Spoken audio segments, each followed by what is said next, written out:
Okay.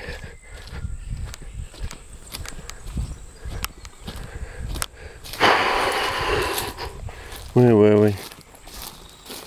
Keep losing my plate, my bookmark. Oh.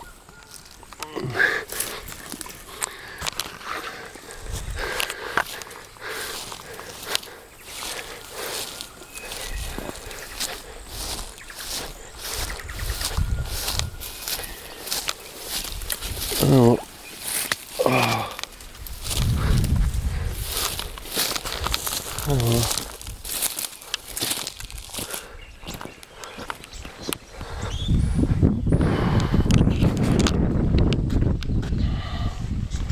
It'll be a case of taking the boots off today, I think. Oh. I don't think I'll be using the boots until next season, I don't think. Hopefully by then all the microbes will have a good old chomp and turn whatever's in my boots into nice, glorious humus by then. Oh. I could have done with that can of cat. Oh, I'm going to enjoy that can when I get home. Oh. Oh well, Christmas special number 3 down. Lovely vistas, but no joy.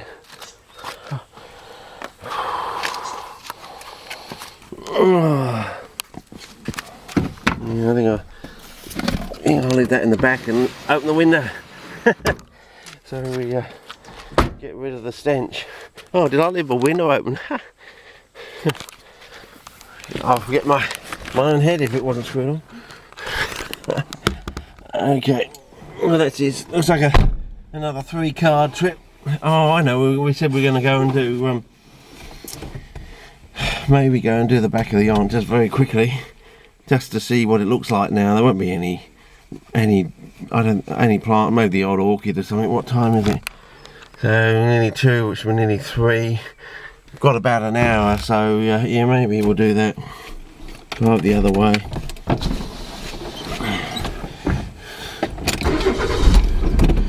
How about that? Okay. And always turn right here, don't turn left because it gets really harum scarum on that.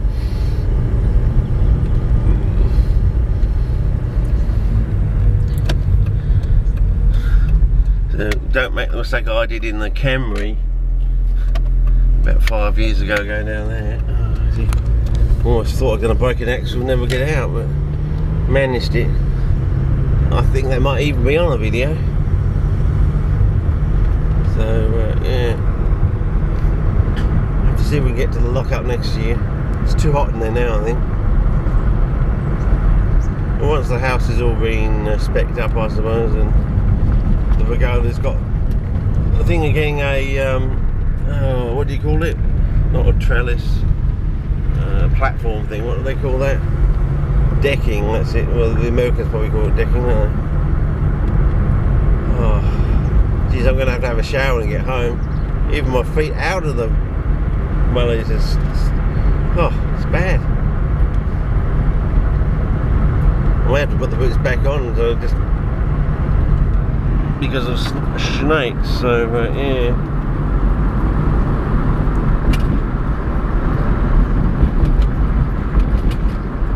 Yeah, it just goes on for miles, doesn't it? And the same on the other side, in between the furbage. Okay.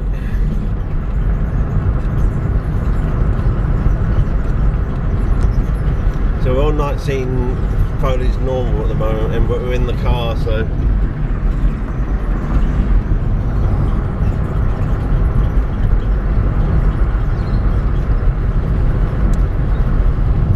the only successes for this year have been a formula that I can keep sterile, but I'm still having trouble getting it to clean up the material that's in it, mainly because stuff going out of the material. But it certainly does clean up the outside of even large chunk of root bits and pieces, so you know, whether you can just slice and dice them like a bloody carrot and place them flat on a material, and watch the stuff go out, and then just chop away the fungus and just leave the cells that aren't contaminated. I don't know. I said needs more work. Got the Sarracenia growing in no peat, no coir. Have an idea on what the salt angle is to all these sort of rhubarb, and I've only got that in the last day or so. Done some little basic experiments, and yeah, they look quite promising. So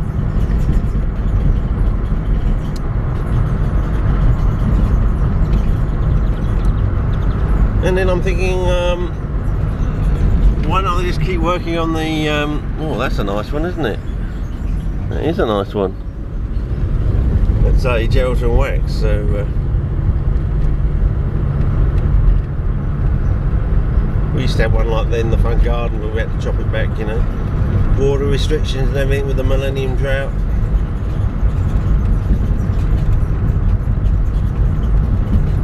But I was just thinking, I need to work on the flammable gas side of things, because I was thinking, well, you know,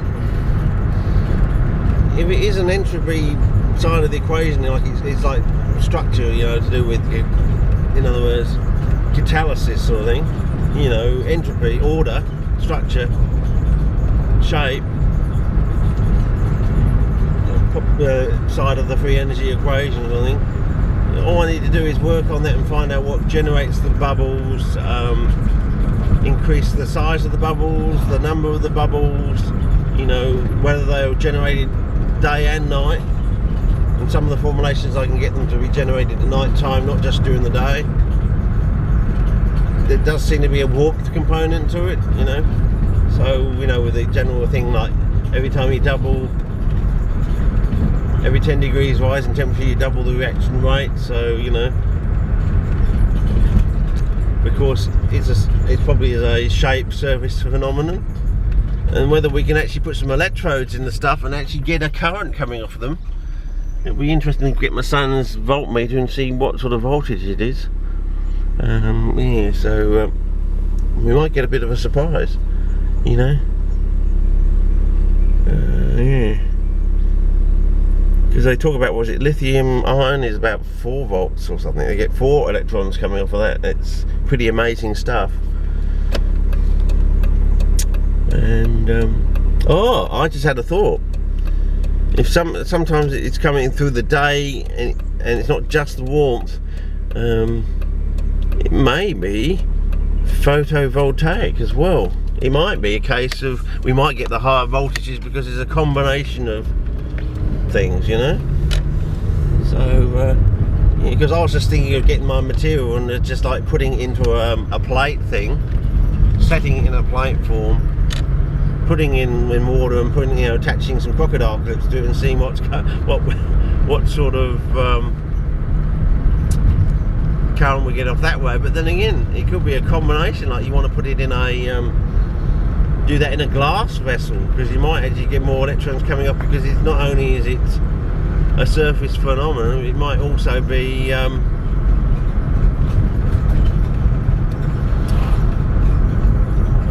you know, partly solar powered as well, you know, and also partly to do with warmth as well. So, you know, so you got the photons coming in from the light, that also the infrared ones actually warm up the water, and also it's a surface phenomenon. So you never know, you might get a combination of factors that actually give you the current in the end, and you might get a surprise out of it. Yeah. Well, I'm just thinking, if it fixes nitrogen, we've shown some evidence that it does fix nitrogen. We've got flammable gas coming off, which is, you know, hydrogen is one of the most reductive elements we know. Yeah, fluorine is the most electronegative, as far as we know. In aqueous solution, you know, it does change when you get to being in organic solutions. Like the chemistry totally changes then. It's like having to learn a whole new language. But yeah. But anyway, I'll look into it. But I'm still just plodding along at the moment, as you do. I think that's the way to do it, actually. Just slow little baby steps, you know. and got to think about how to do things, and do things again and again and again. So I get so used to doing them, I can do it very, very simply, very quickly. So if I want to adjust something just to find out the variation of one factor, I can do that I've learnt that is a good skill to have, is to do something over and over again. So, you know, you could almost set it up in your shed with the light off, sort of thing, you know, where, so, you know what I mean, you can make it up in the dark almost, because you know where everything is, you know how to make it, you know how long it takes you to make something, and, you know, if anything's going to go wrong or any serendipitous thing is going to happen, you're going to notice it, because it's going to be so out of the normal general routine that you're used to, you know. I mean, if you're making it up in the dark and suddenly there's a flash of light, a bit like breaking a sugar cube or something, you're going to notice it. So, because it's so out of the ordinary. Oh God, my feet absolutely reek. Anyway, it's time to start a new clip. I think I do need the hat though. I don't think I'll put the boots on, I'll just have to listen out for snakes, I think. Okay.